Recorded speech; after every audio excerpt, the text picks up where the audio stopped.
but it disappears quick.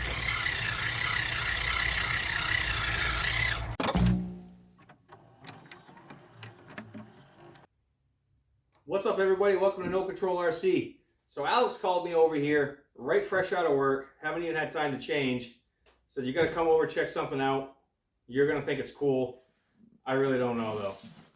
Let's see. Oh! It's a Losi. It's a NASCAR race car. You got, which one is it? This is what happens when you order something like 7 months ago and completely forget that you ordered it. Hey, now that you say that, I do remember you saying, hey, I ordered this thing, and I was like, oh, cool. Yeah, I don't even remember which one I ordered. It was so long ago, but I know that they charged me to the day, and then here it is. So, Brian's a big NASCAR guy. He can do this unboxing. Well, I was. Now I'm out of touch. He goes fast and turns nowhere. Turns the wheel. What'd you get? Michael McDowell. Of all the ones you could have picked. I think he drives a Horizon car. Oh, that makes sense. I feel like, yes. I feel like I remember that part of the conversation now. There, yes, it's the Horizon car. You know, and I'm not even prepared. Oh, it's got a handle. Anyway, in case you're wondering, it's got a handle on it, which is kind of cool. I don't know why. In case you want to go take your NASCAR for a little walk. Information on the fly here. I think we'll just kind of do a holy crap. There's that part of the box to that part of the box. Now we got this thing that's in this box. Oh man. There's all these zip ties and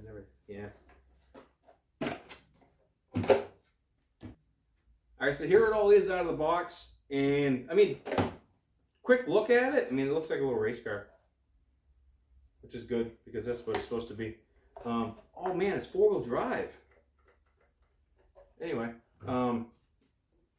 yeah, I mean, like I said, looking at it body-wise, it looks like a cup car. So it's got that going for it. Let's get these off though. See what the inside looks like. Just a regular old little body. Sure, it won't take long to scratch that up. All right, so now that we got the body all off on it, let's kind of do a quick front to back, just quick overlook at it.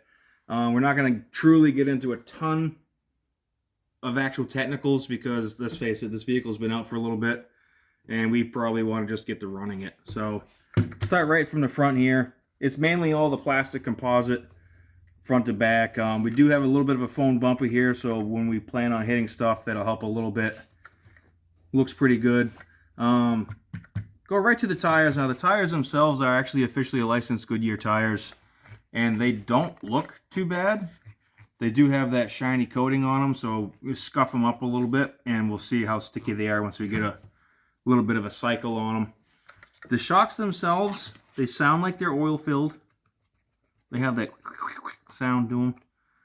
So, and they are threaded adjustable. They're little baby threaded shock bodies. So we can do a little bit of tuning on this thing.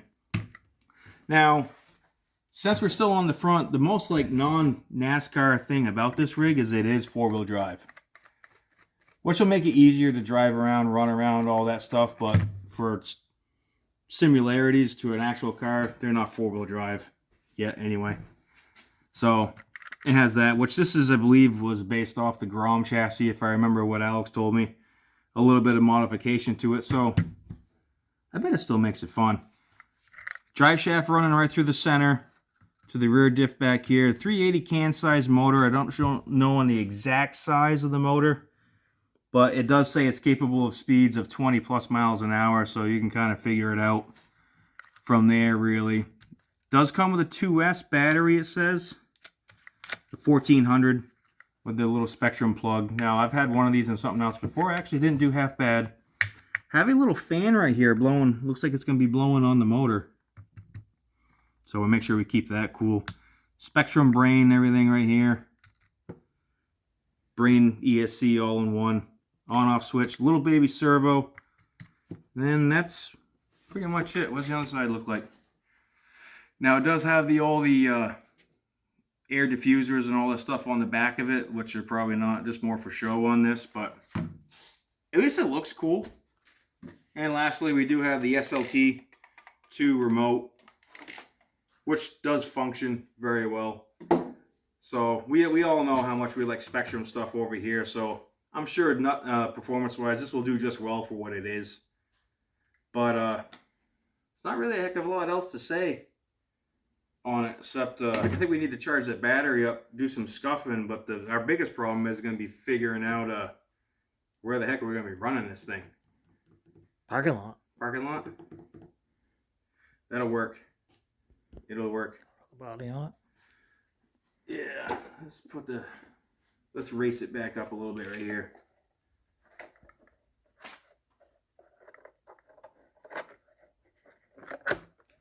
There she is. It does look pretty good. It does look pretty good with the body on it. But I mean, just for, you know, it is 12th scale. So it's just a hair smaller. But I think this thing probably will be a good amount of fun running around. The question will be is if we decide to put different tires on it, see if we can launch it off one of the ramps. NASCAR race. NASCAR. 1. I suppose this is a time when we can get away with saying, let's go, Brandon. Yeah? You know how many of those stupid stickers I got sent to me, though? It's your fault for being named Brandon. Blame my mother.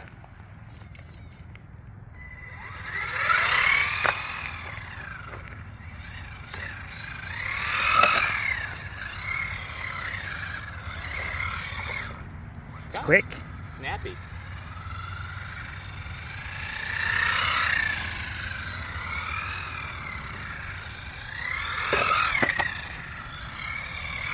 Probably should have picked up the rocks, huh? Yeah.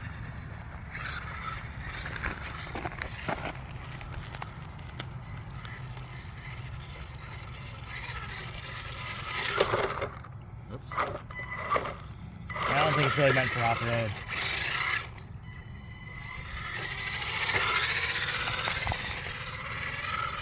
This is what race cars do right here.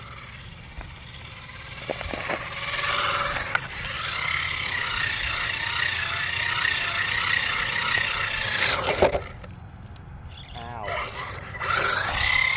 That's wide open.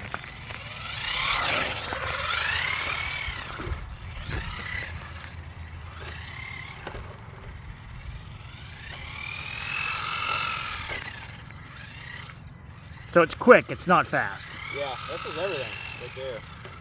That's probably what you need for racing, though. Yeah, I'm gonna do a carpet track. I bet this is a good sign.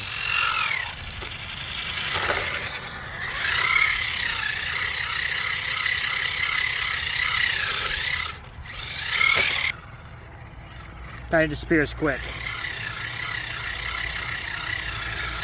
Well, we're back from running the Losi Grom style RC car here, and I will say overall the thing looks killer. It's quick, it's not fast. It'll be fun for designed races. Few little things that kind of aren't my favorite are if we could go clipless on the Grom Mojave. Why couldn't we go clipless on a race car body? You got to do the 4 pins to get it off. Isn't a big deal, but they've already developed some technology where you probably could have pressed on the sides, pulled the thing up. Would have liked to have seen that, especially with how much time they've put into this car. It handles fine on a hard surface. On dirt, don't even bother. It's too low. You're just going to kick rocks up everywhere. As far as fun factor, you're going to have some friends with these. That's my opinion. If you're looking to drive this thing alone, you're probably going to get bored pretty quick. You got 2 or 3, 4 or 5, or a whole race circuit, and these things are a killer. You know, they're all-wheel drive, so they're a little different than regular what you think of NASCAR racing, but, you know, kind of have to be to actually get the traction and everything else you're looking for out of this platform. But overall, if you're looking to race it, probably a good investment. 180 bucks all in, ready to go. You could have killer fun with your friends. But if you're looking to drive this thing alone, I'm not so sure this thing's going to keep you entertained to the point that you're looking for. That's my personal opinion. Brandon did drive it more than I did, so if we can get him in here to give his thoughts. So my thoughts, well, two things. So sorry for my voice. I've kind of got a little getting over a cold and my hands because I'm doing some sanding. But all I got to say on this is everything Alex pretty much said. If you got a local hobby shop and you guys have the ability to do like a little race club, this would be an absolute hell of a time. They're fun. They're pretty quick for what they are. They handle pretty well, but you really need a smooth asphalt concrete area. That's pretty much all they're meant for. Carpet. This thing would be phenomenal on carpet. But is it fun? Yes, but just by yourself, unless you absolutely love going in circles and seeing if you can make it go faster and faster and faster, you got to get bored with it. Built really well, does everything it's supposed to do very well. But just like you said, you're probably going to get bored. Yeah, I mean, it's one of the things. You're buying it to use alone, probably going to get disinterested with it pretty quick. And for the same price point, you could actually grab, like I said, this Mojave Grom is one of the funnest, cheapest little rigs I've ever driven. And I would say I don't get bored with this. It can handle some grass, some off-road or on-road, and you can have a blast with this thing. That is, you're just limited to on-road. But like I said, if you have a race club or if you're looking to start a race club, that's what these were designed for. They weren't designed to be off-road cars.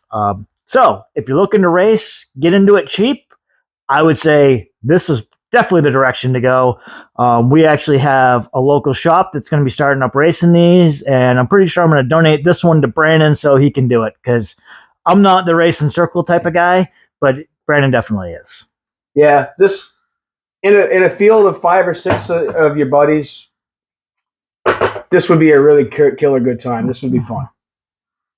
So, like always, please like and subscribe. Thanks for watching. We appreciate you guys. Brandon needs to rest his voice a little bit here, and we'll catch you next time.